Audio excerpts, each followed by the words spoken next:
Hello, today is blueberry day. I'm not sure which blueberry jams I'm going to be making, but I'm going to be making some, or a lot. We went and picked blueberries.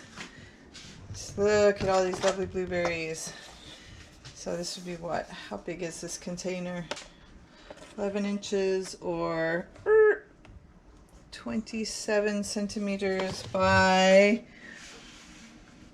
8 centimeters or 3-ish inches.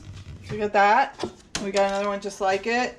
We got this thing that we used for strawberries, which is, I don't know, 1 foot by 1.5 feet. I don't know. And by 3 inches and a half.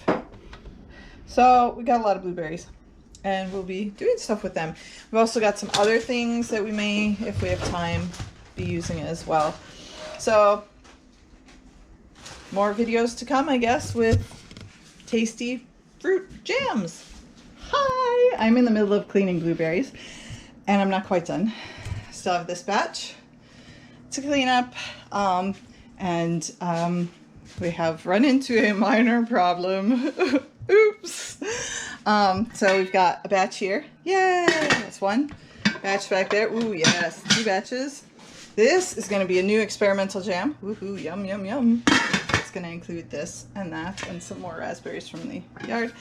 This is a batch, so I've got let's see, blue cinnamon, blueberry experiment, and blueberry pie all parceled out, and then the new experimental one, and then I still have blueberries, so I'm going to try some blueberry sauce, and I'll save some, of course, to eat until we go and pick more.